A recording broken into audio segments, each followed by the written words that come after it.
Hi again. Just a minute from me. As we're running about 10 minutes behind, we're going to get straight into it. I was the first Hugo you heard from, then you had Hugh, and now we have another Hugo coming up.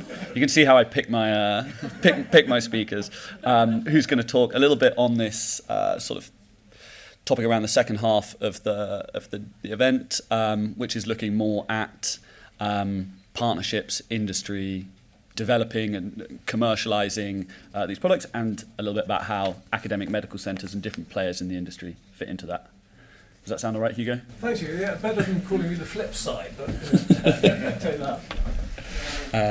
So what do I do? Just press that? That one on the one on the right, okay.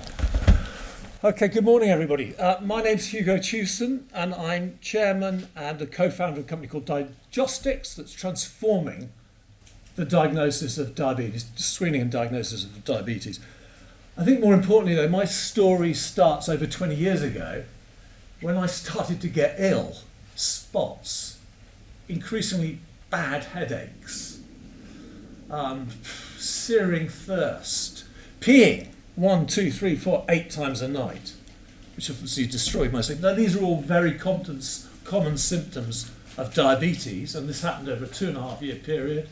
And I was just bringing up a family and 2 businesses and became a Sloan Fellow, etc., etc. And it was very debilitating. During that period, I was screened 4 times for diabetes, came away negative each time. When I was finally screened... Can you stand at the lectern? Oh, sorry. When I was finally... I have to bend down. Can't hear me. Anyway, when I was finally screened, I had severe diabetes. I was nearly hospitalised. I cannot tell you the relief of those first insulin injections that cleared the toxins from my body. But it made me reflect. What is going wrong? You know, why are so many... I learned then that, you know, that you probably know there are 800 million diabetics in the world. 1 in 10 has just gone into 1 in 9. 1 in 6 very recently of Americans, and it's worse in the Gulf. Half of these are undiagnosed. What's going wrong? Well, I'd learned from personal experience. I also learned that commonly used testing methods were missing anything from 20%, or 24%, to over 80% of positive cases. This is unacceptable, particularly these days when we've always known we can reverse prediabetes, but you probably all know now, in the last 10 years, we can reverse type 2 diabetes. And we're working on a new pathway which we believe will see the end of type 1 diabetes within the next 5 to 10 years. So this is crazy. Obama talked about the 90% of unnecessary healthcare costs to this condition, which is described as the health tsunami of the 20th century. Of course, you can't do anything if you don't know you've got it. The test, I'm just giving you context to the story that will follow, but the test that eventually caught me is a brilliant, very accurate gold standard test, which captures 95% sensitivity, 99% specificity, very accurate. However, it's very difficult to provide, even harder to access. It takes the best part of a morning, so half the patients invited, even children at Great Ormond Street Hospital, parents with kids with CF who are particularly susceptible to this, half of them don't turn up. It's also a 7-step process, and too often either the clinic or patient will make a mistake. And just recently, there's an issue, really since we launched, an issue found in studies in Australia, the US, Ireland, and the UK, that the blood samples, 2 blood samples are taken in this test, 2 hours apart, and the blood samples are allowed to degrade before they go to the lab, and as a result, they're missing 58 to 64% of positive cases. Now, this was serious in my case. I'd argue it's even more serious in something like gestational diabetes, a very pernicious form of diabetes in pregnancy, which I'll talk about later. So I'm just giving you some background because the challenge we were thrown was to make this very, very difficult but accurate in-clinic test, accurate when it's performed properly, into an easy-to-use home test with increasing accuracy. And I work very closely with a brilliant biochemist and an engineer, electrical engineer, enthusiast, Star Trek enthusiast too, who invented something brilliant, which would do this impossible test in clinic, where it's supervised, unsupervised at home. But there's a problem here. It wasn't usable. It was workable, but it wasn't usable. Now, this is a very common slide. You've probably all seen it before, so it's a segue to what I'm really here to talk about, which is when early businesses start, They're high risk, low valuation. And they only lower the risks by climbing over some key milestones. Now, this graph in normal businesses, how long do you think? For a normal business outside healthcare? Well, in my experience, 9 to 3 years. It's a little longer in healthcare, and we'll come back to that. But how many businesses get beyond the valley of death generally? Do we know? Does anyone know? 5%. How much? 5%. Yeah, 1 in 10, probably. So it's a very, very difficult journey outside healthcare. I would argue there are 3 ways to get this funded. The first is the traditional way.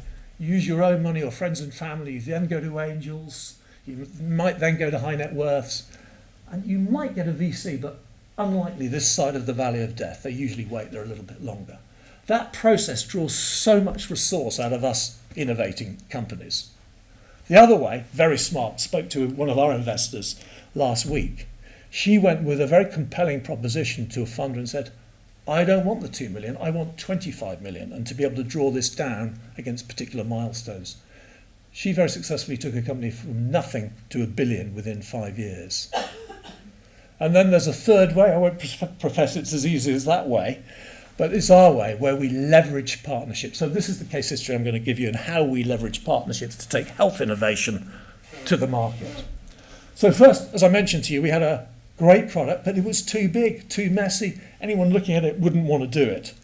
And our first partnership was with the Design Council, who gave us a grant, great brand to leverage, gave us a grant, and then gave us an individual brand, a guy called Matt Marsh. Is he here, Matt?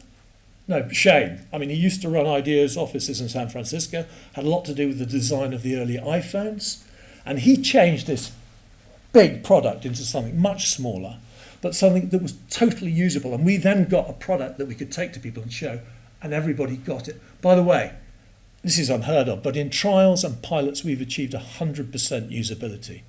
Not just in a population like ours, but across all cultures, 15 languages, and across the social deprivation index. So this is a product that's now not only very accurate, or will be proved to be accurate shortly, but is utterly usable. So it's a great thing to show, and we use that to win over probably a personal brand, another personal brand, the iconic Professor Sir George Alberti. Problem was, in this user experience, we overspent our budget by 3 times. We only had a very small budget. We were running out of money.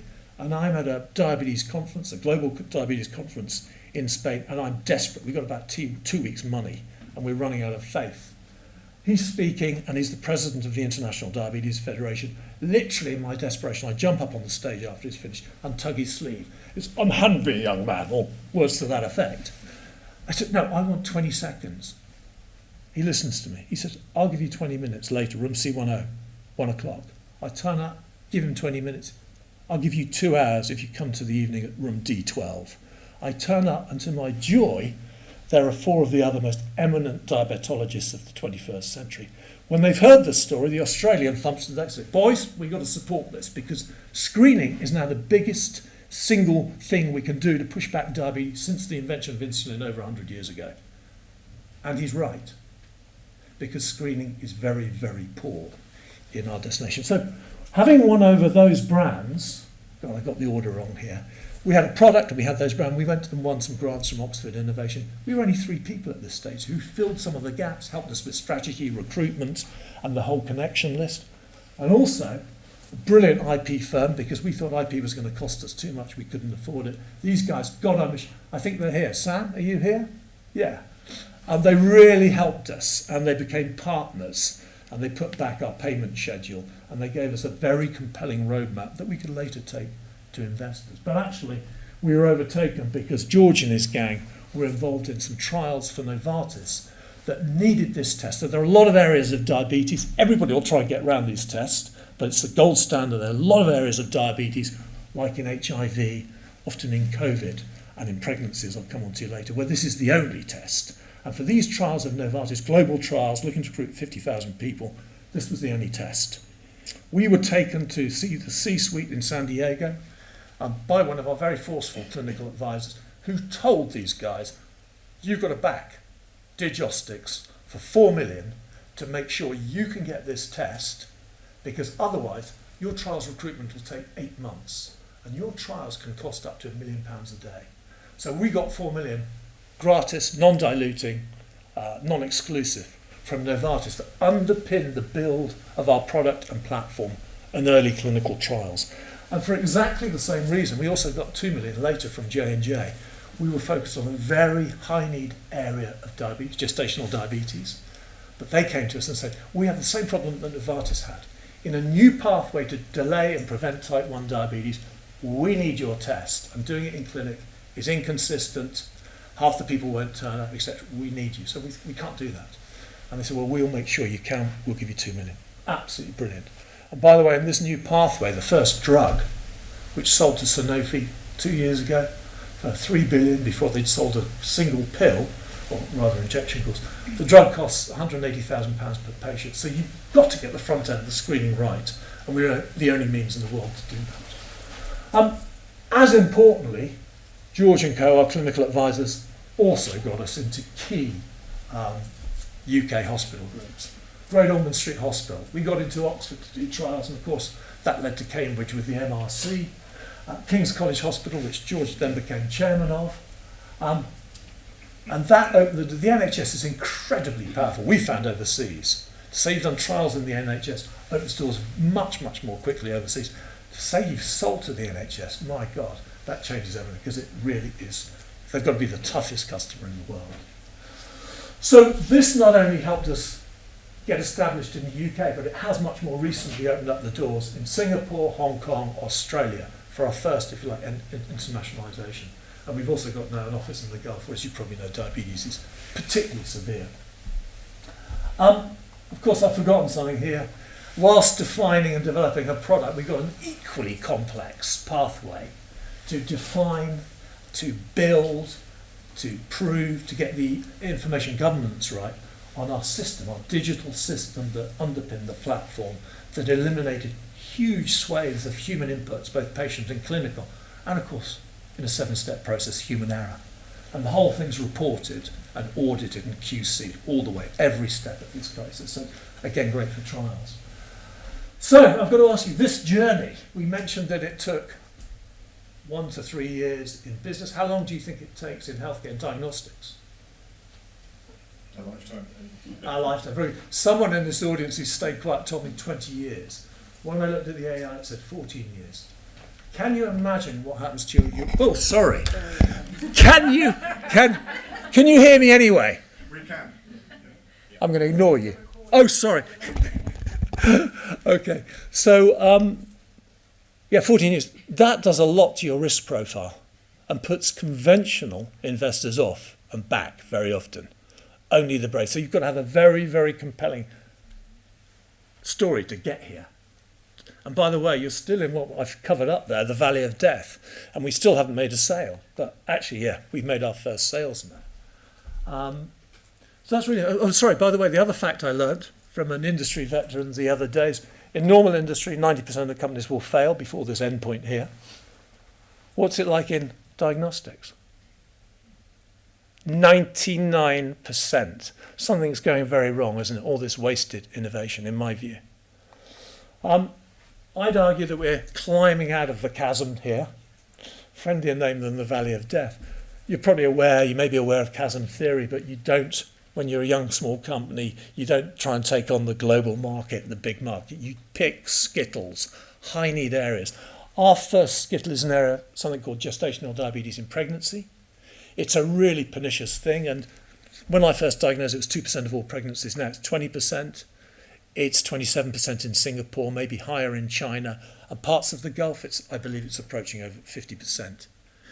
It confers huge risks. The diagnosed woman is likely to become diabetic, 50% of them within 5 years, and the unborn child is 8 to 20 times, according to Novo Nordisk, more likely to become diabetic in their lifetime. But it also confers immediate in-year risks. So it's tightly correlated with stillbirth, with preeclampsia, shoulder dystocia, and in a mass way, unplanned cesareans, linked to big babies, which you've probably heard a lot in the media about, and is at the centre of the crisis and the litigation in maternal health. And it's a bit like prediabetes. It's relatively easy to cope with and cure. There are other skittles we're beginning to knock over in high need areas. But again, our story is about partners, and we have had some angel investment in addition to this corporate investment, but it's always leveraging the partners. We've got the best clinical advisors. We've got 2 key brands. We've dealt with the best hospitals. Come on, guys. And yeah, that's worked. All our angels, though, are aligned. So we've got 2 CEOs of healthcare VCs investing off their own back, and a lot of other institutional investors investing as angels. We've got the ex-head of our biggest health insurer invested as an angel. We've got our IP attorney, and one in America, and a CRO, and a medregs company, and lots of doctors have invested in this as angels because they see the future and they've voted with us, which has been hugely reassuring and sets us up nicely if and when we have to speak to VC, which of course we've had to do in the back time. I cannot tell you for a small company the resource this has dragged out of us, which could have been focused on new targets and internationalisation. But again, partners step in. KPMG has come to our support. We don't pay for them except on results, but brilliant to have their stamp of approval on our business plans and our finances, and indeed their introductions to local hospitals in Singapore and Hong Kong. Innovate UK, more importantly, Vane Percy Roberts. I know Simon is here. Where's Simon? Simon runs a brilliant PR agency, and again, they've voted with us and they've come on board as partners, just as our investors have done, with a huge wealth of experience. And some of the messages that we'd have never have got out in the right way by ourselves, like the issue I've spoken about, blood sample degradation. And one other big issue, since we've launched, the International Diabetes Federation has come out and said, if you are looking to screen for any diabetes or pre-diabetes, you must use an oral glucose tolerance test, because other tests, you lose too many cases, miss too many cases. And we are the only alternative in the world to doing the test in clinic that we know is hugely expensive and very impractical. So thank you, Simon, wherever you are, for lifting our profile, particularly amongst the hospital brands, which have been talked a lot about before. This was talked about before, NGOs, how they changed. The other Hugo talked about the cancer charity that now had a line with it, dynamic branding. Breakthrough T1D was called, less imaginatively, the Juvenile Diabetes Research Foundation. It's a very well endowed charity, but they changed their name because we're at that breakthrough stage. We'll see the end of type 1, we believe, within the next 5 to 10 years. And finally, I'll leave this back to a personal brand, to an iconic diabetologist who rang me a week ago and said, Hugo, I want to see you. This guy travels the world with a suitcase and he informs trials and programs in China, in the Middle East, in South, all over the world. He's the most published diabetologist ever. Well, I clicked my heels and agreed to see him. He happens to be in Madrid. I've got to go out there. But he's influenced big screening programs. I don't know what he wants to talk to me about, but I do know he's central in a population screening program in Mexico, where the level of diabetes has become unacceptable. Also China, and he introduced me to the head of diabetes in China and said, you don't understand this in the West. We have a 30-year plan to beat diabetes because we know if we don't, it'll destroy our economy. So this is just a case history, really, of a different way of doing it, but also to make you aware of just how hard it is. And for us, absolutely fundamental has been leveraging the personal brands, the institutional brands, and the commercial brands. There is no other way. Wish it was easier. And we're now looking for our third partner, commercial partner, to take us on to the next bit of the market. I hope that was insightful at least, and thank you very much. And if anyone wants to see the user experience, come on down. Thank you.